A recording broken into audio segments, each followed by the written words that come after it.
Now we come to the next ayah. يَوْمَ يَكُونُ النَّاسُ كَالْفَرَاشِ الْمَبْثُوثِ. Allah says the day on which people are going to be كَالْفَرَاشِ الْمَبْثُوثِ. Farash are moths.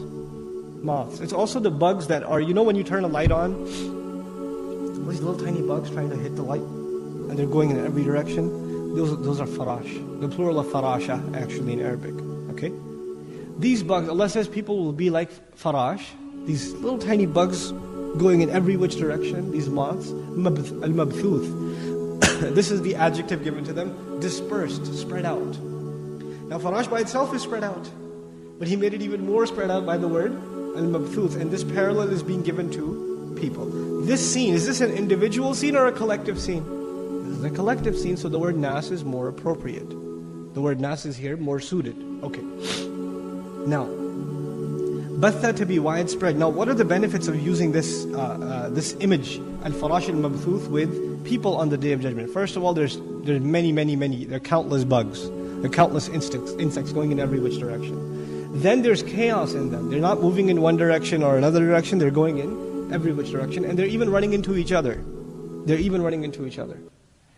And so by using this parallel of us with al-farash al-mabthuth, Allah is describing the chaos we're going to look like on the Day of Judgment. This is what's going to happen. In other words, when that rattling sound happens, you will be so wrecked, you will be so shocked that this is what's going to happen to all of you.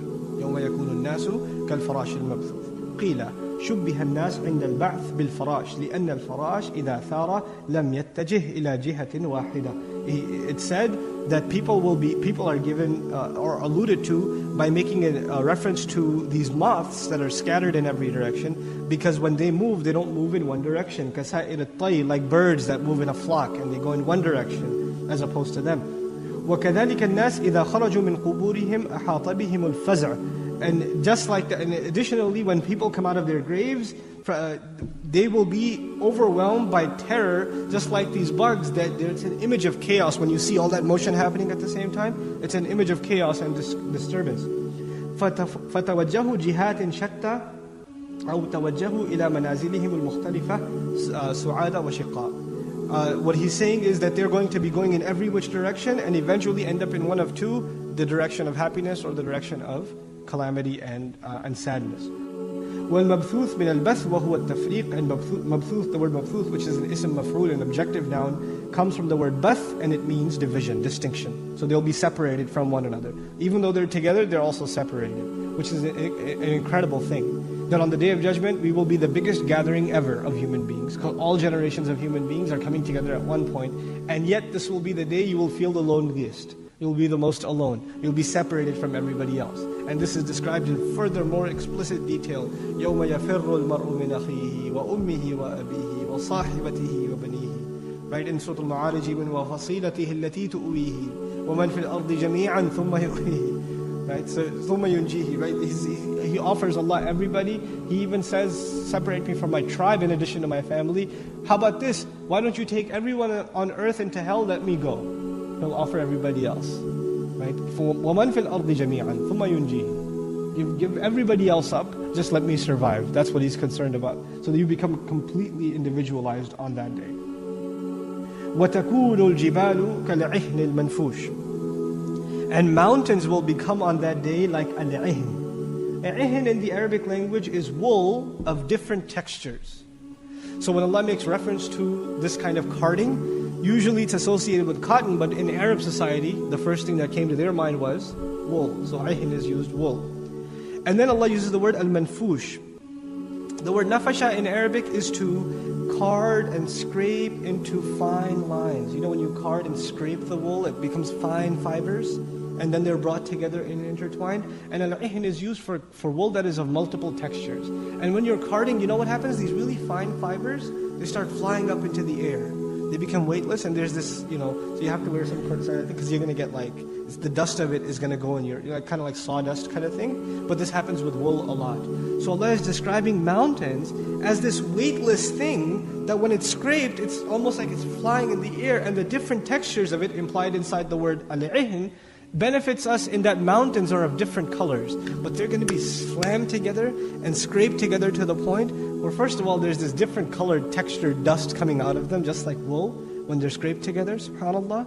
And so we're learning that mountains will not stay in one place, because the mountainous region of one place is of one color, and the mountainous region of another place is a different color, but now they're all slamming into each other, they're making moves towards each other, subhanAllah. So وَتَكُونُ الْجِبَالُ كَالْعِهْنِ الْمَنْفُوشِ فَأَمَّا مَنْ ثَقُلَتْ مَوَازِينُهُ. Now we get to the final part. And as for the one whose scales, I'm roughly translating, as for the one whose scales became heavy. You know what's incredible about that? An ayah ago, mountains became weightless. And now what's becoming heavy? The scales. It's a beautiful contrast. It's incredible. This is a day when everything's changed. You know, in this dunya right now, when you do good deeds, everybody around you says this is worthless. There's no weight to it. And when they see a mountain, the first thing to their mind is, this is solid. Because their vision is that of what they can see, they accept. What they cannot see, they don't accept. But on the Day of Judgment, Allah Azza wa Jalla reverses this. And so the mountains become weightless, and your deeds are now heavy. They've been given ثَقُلَتْ مَوَازِينُ. What an amazing contrast in this surah. Then he says, okay, so if the deeds become heavy, فَهُوَ فِي عِيشَةٍ رَاضِيَةٍ, then he will be in Isha. Now, Isha is different from Hayat. In the English translation, Isha, Hayat translated as life. Okay? Isha comes from Aish. Aish in Arabic. Which means to have a life in which you have no worry of food and shelter. Okay? Any life is Hayat. أَخَصْ مِنْهُ Isha. Isha, there's no worry about food and shelter, meaning the necessities of your life are not a concern for you at all. Then you are in Aish. Those of you who speak Arabic, or Urdu rather, Aish kar rahe hain. Right? You know what that means? Oh, we're living it up. No worries.